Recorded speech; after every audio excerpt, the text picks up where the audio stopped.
Hello friends, welcome back to our channel. இந்த video பார்த்துட்ருக்க எல்லாருக்கும் பெரிய வணக்கம். நாளைக்கு மார்ச் 3 செவ்வாய்க்கிழமை பார்த்தீங்கன்னா இந்த 2026 ஃபஸ்ட்டு சந்திர கிரகணம் வந்து பார்த்திங்கன்னா நடக்க போகுது அப்படின்னு சொல்லியிருக்காங்க. இந்த சந்திர கிரகணம் இந்தியாவில் தெரியுமா, இந்தியாவில் நடக்குதா, நம்மளோட இந்திய நேரப்படி எத்தனை மணிக்கு ஆரம்பித்து எத்தனை மணிக்கு முடியுது அப்படின்றத பற்றி இந்த வீடியோவில் நம்ம பார்க்க போகிறோம். கூடவே இப்போ ப்ரெக்னெண்ட்டாக இருக்கக்கூடியவங்க நமக்கு அந்த டைமில் வெளியே நீங்கள் போகலாமா, என்ன மாதிரி விஷயங்கள் பண்ணலாம் பண்ணக்கூடாதுன்றதை பார்க்க போகிறோம். கூடவே ப்ரெக்னென்ட் இல்லாத நார்மல் மக்கள் வந்து பார்த்திங்கன்னா இதை வெறும் கண்ணால் பார்க்க ட்ரை பண்ணலாமா, தெரியுமா அப்படின்றத பற்றி இந்த வீடியோவில் நம்ம பார்க்க போகிறோம். நாளைக்கு வந்து பார்த்திங்கன்னா இந்த நடக்கக்கூடிய சந்திர கிரகணம் இந்தியாவில் தெரியும் அப்படின்னு சொல்லியிருக்காங்க. ஏஷியன் கண்ட்ரீஸில் இந்த சந்திர கிரகணம் தெரியும்னு சொல்லியிருக்காங்க.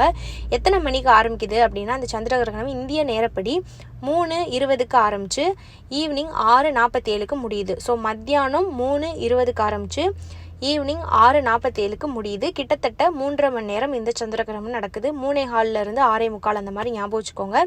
இது வந்து பார்த்திங்கன்னா இது பகலில் தான் நடக்குது அப்படின்றாலும் இந்த சந்திர கிரகணம் நடந்தால் கூட நம்மளால் அதை பார்க்கவோ உணரவோ முடியாது. ஏன்னா பகலில் நிலாவோட வெளிச்சத்தையும் நிலா எங்கே இருக்குது அப்படின்றதையும் நம்மளால் உணர முடியாது. அதே மாதிரி கிரகணம் நடந்தாலுமே என்னடா இது 3:15 கிரகணம் நடக்குதுன்னு சொன்னாங்க, ஆனால் நம்மளால் பார்க்க முடியல அப்படின்னு தான் தெரியும். நமக்கு இந்த கிரகணம் வந்து பகலில் நடக்கிறதுனால நம்மளால் பார்க்கவோ உணரவோ முடியாது. ஸோ ப்ரெக்னெண்ட்டாக இருக்கக்கூடிய பெண்கள் இந்த டைமில் வெளியே போகலாமா அப்படின்னு கேட்டிங்கன்னா, நீங்கள் ஒரு முக்கியமானது இருக்குது, நீங்கள் போக வேண்டியது இருக்குது அப்படின்னா தாராளமாக போகலாம். உங்களுக்கு செக்கப் இருக்குது, ஸ்கேன் எடுக்கணும், டெலிவரி வர சொல்லியிருக்காங்க, ஒரு இடத்துக்கு போக வேண்டியது இருக்குன்னா தாராளமாக போகலாம். இந்த மாதிரி கிரகணங்கள் அப்போ வெளியே போகிறதுனால பெருசாக பாதிப்பு வரும் அப்படின்றது உண்மை கிடையாது. இதே இது இப்போ சூரிய கிரகணம் அப்படின்னு வச்சுக்கோங்களேன், அது மத்தியானம் ஒரு 12-1 மணிக்கு சூரிய கிரகணம் நடக்குதுன்னா அந்த டைமில் கண்டிப்பாக நீங்கள் வெளியே போகிறது ரொம்ப வந்து தப்பு. அந்த டைமில் போகக்கூடாது. ஆனால் இது வந்து பார்த்திங்கன்னா சந்திர கிரகணம், இதோட தாக்கம் வந்து பகலில் தான் நடக்குது. நம்மளால் இதை பார்க்கவும் உணரவும் முடியாது. இதோட தாக்கமும் பெருசாக இருக்காது.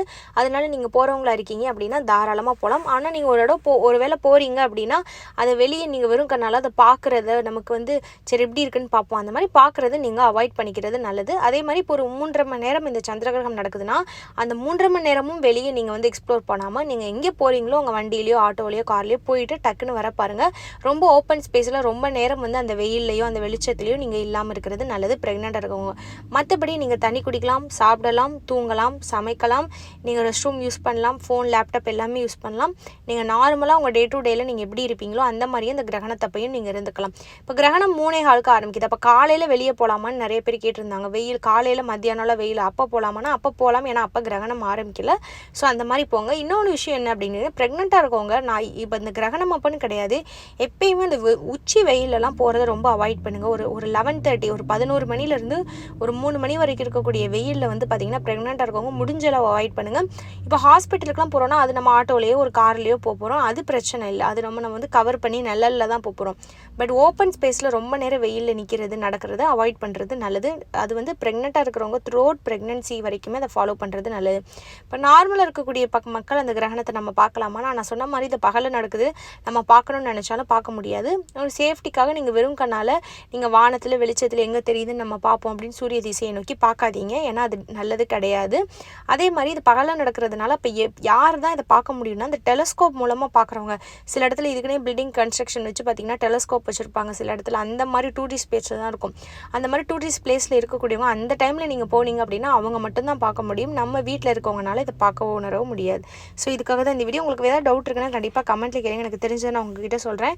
என்னோட பேர் ஸ்ரீஜா. இந்த வீடியோ பார்த்த எல்லாருக்கும் ரொம்ப நன்றி.